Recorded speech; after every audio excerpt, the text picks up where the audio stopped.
Hi, welcome back to Car Juice. Today we're going to be going over the Rivian RS1. So this is one of my favorite electric vehicles that came out in 2023 as electric vehicles started to take over the world. And this car is actually really cool. It's got tons of technology, perfect for anybody that does outdoorsy type things, and it's got a very quirky, wild looking styling.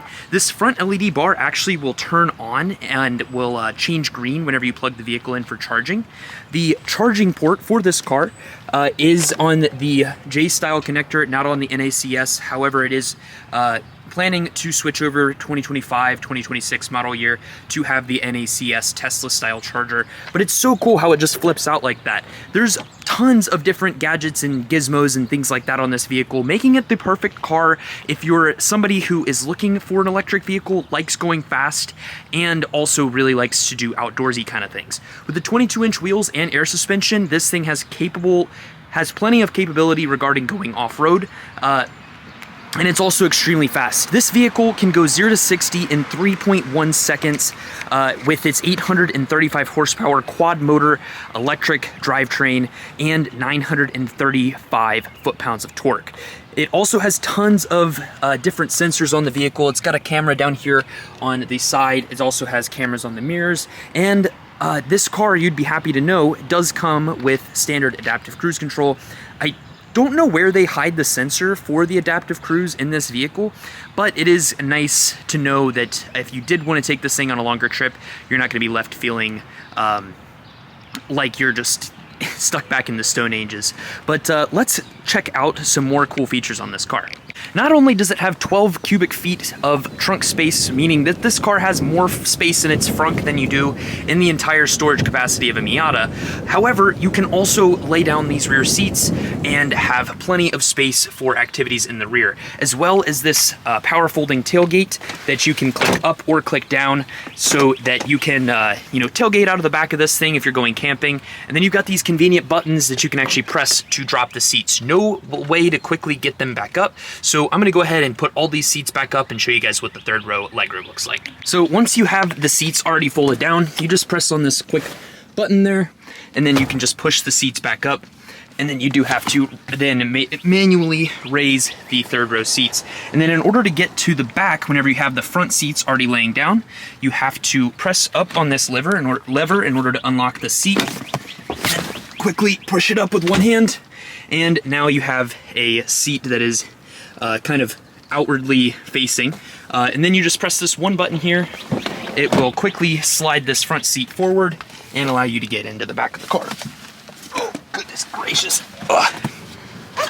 So if we go ahead and put down the rear seat and slide it back.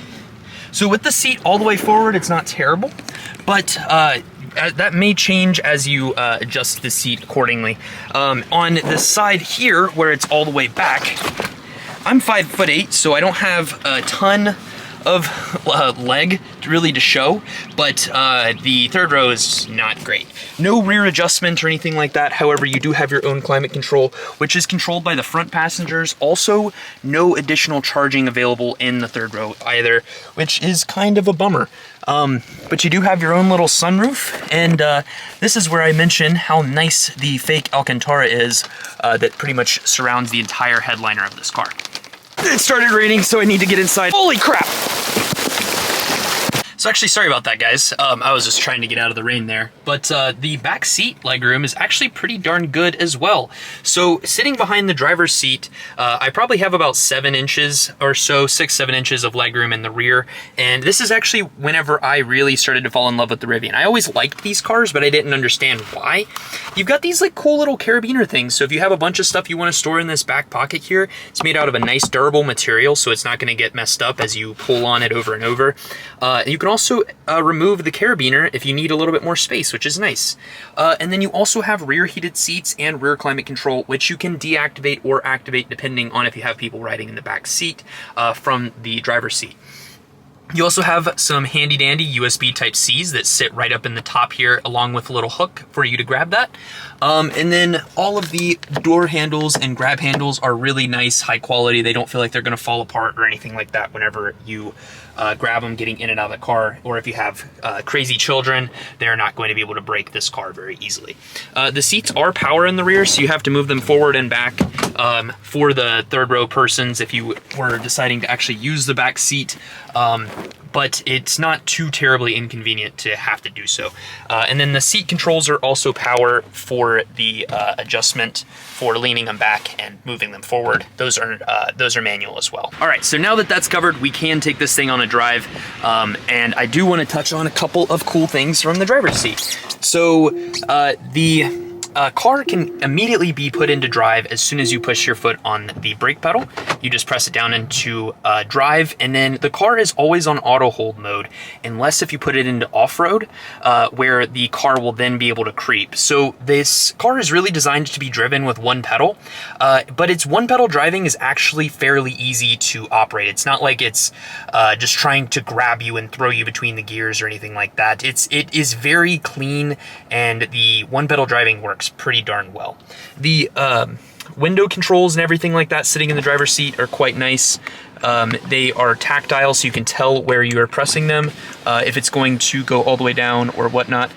This little chamfer on the edge of the glass does lead to a little bit more wind noise than would be my personal preference. So that's just a styling thing. I don't personally love it because I'm a guy who drives with the windows down a lot.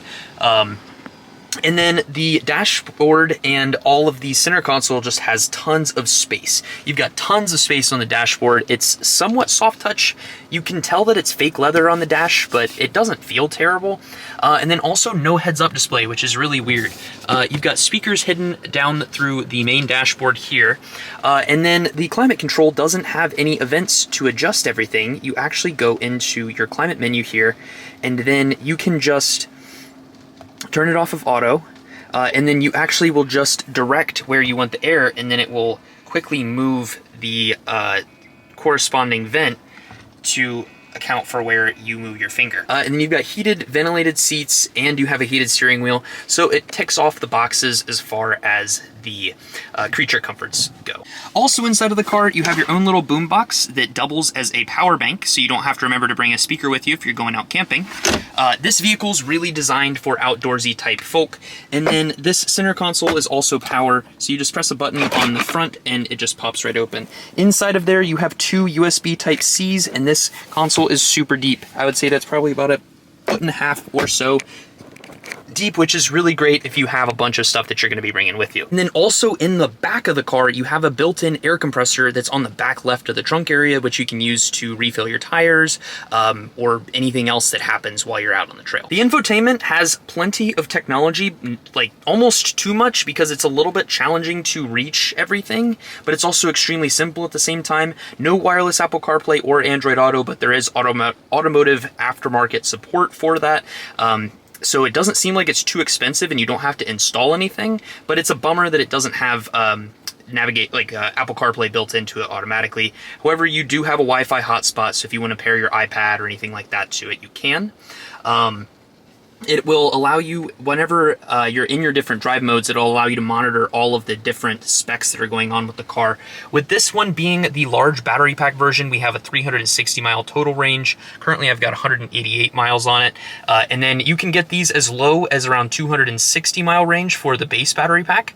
And then you can actually get them up to 400 miles for the large battery pack. All right, so it's finally time to take this thing on a spin, and not gonna lie, I have really, really loved driving this car around. This is probably one of my favorite cars that I've had an opportunity to drive in the recent tense. I just absolutely love how fast this thing is. A 3.1 second 0 to 60 car with a third row is just insane. And electric horsepower, the problem with electric horsepower is that it feels so nannied, and it doesn't feel as genuine as like engine horsepower because it gets translated a lot differently. Like for example, the iX is an amazing car, but it like stays so planted a lot of the time that it doesn't feel thrilling whenever you're taking it around corners and stuff like that. Versus this Rivian, with all the stability control and everything like that on, can actually slide around corners and stuff like that. It's insane. It is just such a fun car.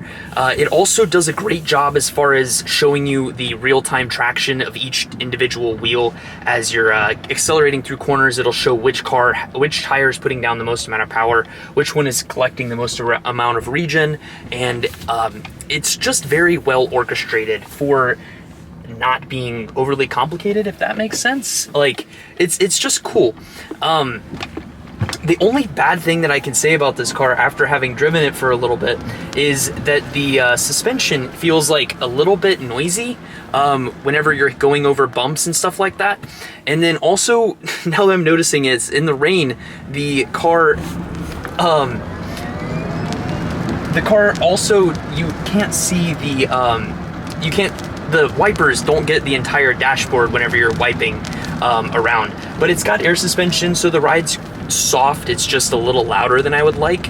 And then also the way that it puts the power down just feels different. You have to be very careful as you're going around it, but the car is very good as far as like reading its surroundings to apply the adaptive braking and the regenerative braking accordingly, so that you're not feeling like you're getting tossed over or anything like that. The 835 horsepower in this car is plenty. I also think you'd be fine with the 560, as generally these cars are just so dang fast. And then you actually get 74 miles per gallon electric whenever you're taking it into account compared to a traditional gasoline vehicle. As far as warranty and stuff like that goes, this car does have a 5-year, 60,000 mile full warranty, and then a 8-year, 175,000 mile powertrain warranty. So you're covered pretty stoutly as far as warranty and those sort of things go. If I was to get one of these, I'd probably do the Adventure Pack, and I would spec it out with just the 560 horsepower motor, despite how cool the $835,000 or 835 horsepower one is.